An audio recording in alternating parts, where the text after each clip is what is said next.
Hi, everybody. When Kyle asked me to introduce Shawn, I thought, gosh, it's got to be the easiest job in town. Everybody knows Shawn, right? So here's Shawn. No, the CEO of our Chamber of Commerce, Shawnn Barigar.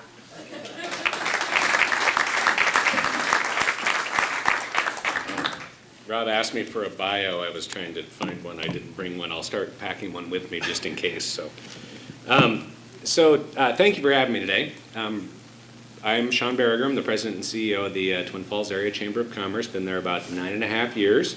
So Kent, 9.5 years of retirement for you. What have you been doing lately? Anything? So a couple of items I want to point out before I go through a short presentation here.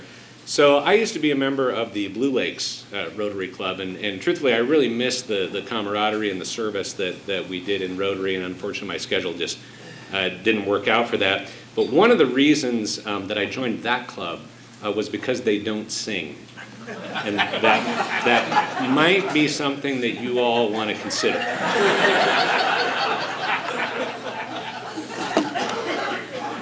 Patty, I agree. I think you should write a book, by the way, about all the things you've learned about Idaho and all the things that you've learned about how to be, I think, a better person from being here. It was a good reminder. Many of you know, and some of you may not, I'm actually a fifth-generation native of this valley as well.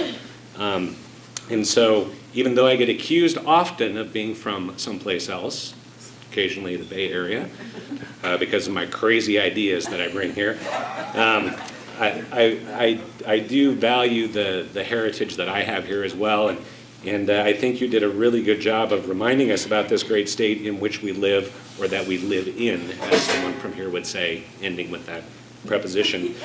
But I wanted to say I wish you well on your travels, and we look forward to having you back to visit occasionally. So today I'm going to talk a little bit about tourism in general, and then about our Twin Falls Visitor Center project that we have going on that some of you have probably seen going on out at the Canyon Rim. Do I just click this button? Is that what I do? Okay. So tourism is a huge driver of our local economy and certainly the state's economy. And I pulled a few statistics this morning. So according to the U.S. Travel Association, Idaho's tourism industry is a $3.4 billion industry. More than 26,000 Idahoans are employed in the tourism industry. It generates almost $500 million in local, state, and federal tax revenues. That's a big deal. That's a huge piece of our economy. Southern Idaho Tourism, which is our local tourism organization, Debbie Dane is the executive director of that, and I think that she's probably spoken to this group before. One of the things that organization has started doing on an annual basis is compiling statistics about the impact of tourism right here in our valley. So in Region 4, which is our 6 counties plus Camas. Camas is lumped in up with the Sun Valley folks, but we find we have a little bit more in common with them down here, so we include them in our tourism promotion. But there are about 3,000 jobs just here in our valley that are directly tied to tourism and recreation.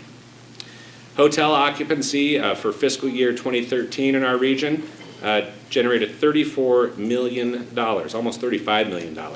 Average occupancy in the region was about 63% last year, and that's pretty good.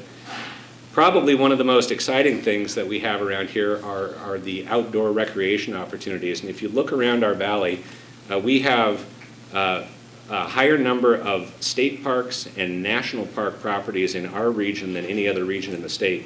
So if you look at Thousand Springs, Craters of the Moon, Castle Rocks, Lake Walcott, City of Rocks, Hagerman Fossil Beds, Minidoka National Historic Site, and then we sort of lump the Snake River Canyon and Shoshone Falls and all that in and call that a park as well.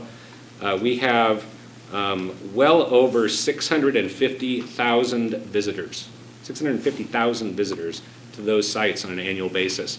All those folks are coming here, putting gas in their car, staying in our hotels, eating in our restaurants, and supporting the local economy. So finding opportunities to connect with those visitors and make sure that they stick around for a while and spend some time and appreciate the great things about our state and spend some dollars to support our economy is important. And for the past 25 years, the Chamber has helped to do that in great help from volunteers at the visitor center in latching onto those folks as they roll past on the freeway and making sure they understand all the great things there are to see and do here. Just this past Sunday, we had 7 bus loads of Asian tourists from Asia, obviously, who stopped into the visitor center for their pit stop on the way to Yellowstone and to Glacier Park. And they spent about $1,800 in our visitor center in the span of about 90 minutes. That's a big deal for the local economy. Certainly, it's supportive of the chamber and what we're trying to do in our work. But the other good thing is it gives those people a chance to see what there is to do here. So maybe their next trip gets planned to Twin Falls, not to Yellowstone and not to Glacier, and they'll come back and visit. So when I started at the chamber 9.5 years ago, I remember sitting down with Kent, and he gave me lots of sage wisdom and advice on things I should and shouldn't do, and I've done and not done some of those things. But one of the things that he pointed out to me is that there was this item on the financial statement called the building fund. So 9.5 years ago, there was money already being set aside by the Chamber of Commerce that someday there would be a new visitor center, and ideally that it would co-locate our offices, which are currently over here on Blue Lakes, in that same facility. And Kent, I don't know for how many years prior to that was the vision, but I suspect it was there for many of the years that you were there as well.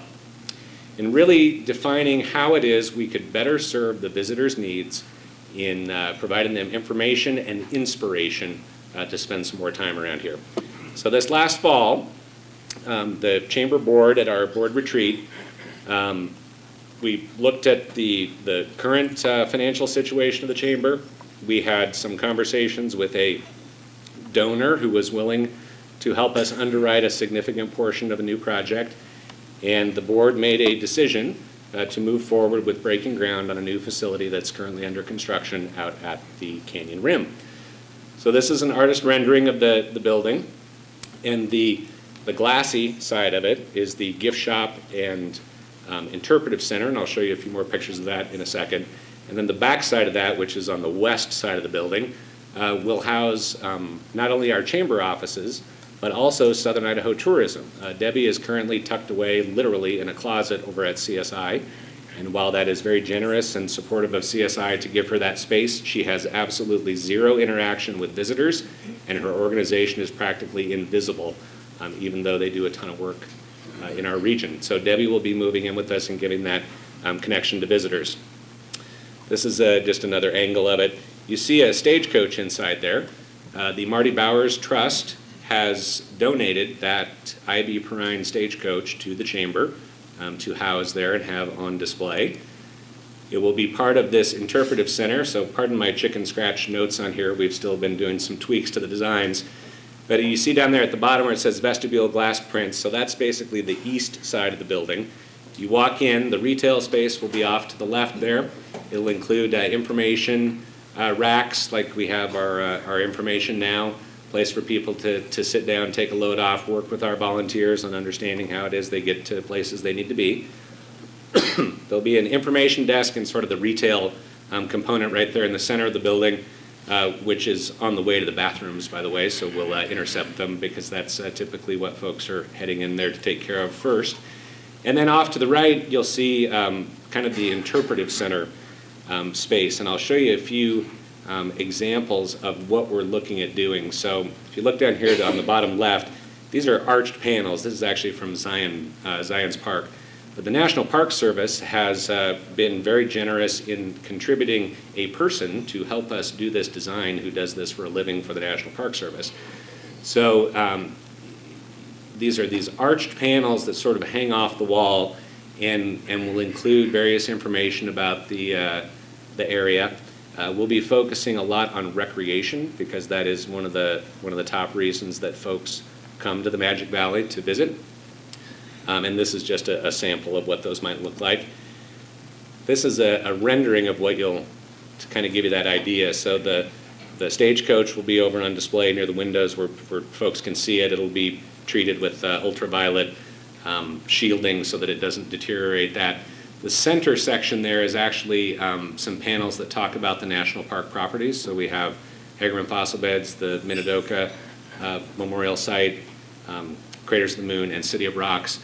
And the goal really for those folks is to catch these visitors as they're traveling through on these thoroughfares of Highway 93 and the interstate, and getting them off the beaten path out to these world-class sites that we have in the area here.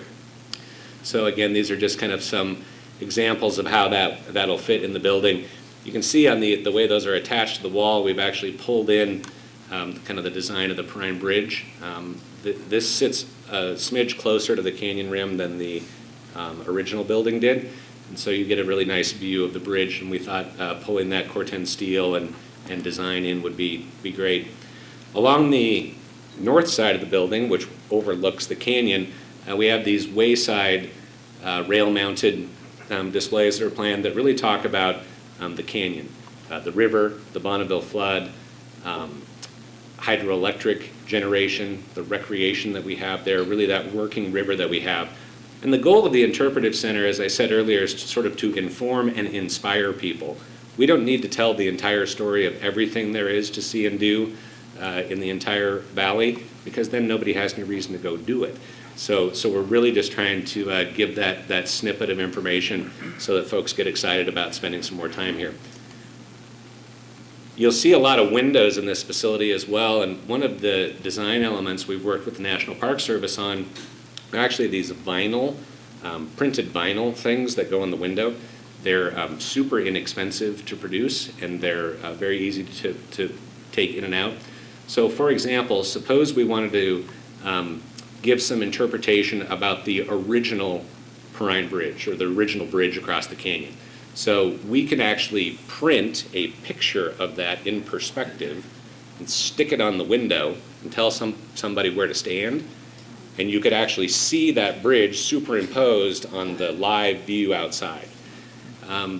We're looking at doing those types of things with stuff related to the canyon and the river, with recreation and those types of things, because they can be non-obtrusive and they don't become this permanent thing that 6 months later something changed and now you have to recreate this whole display. So kind of some exciting new innovative things that we're doing.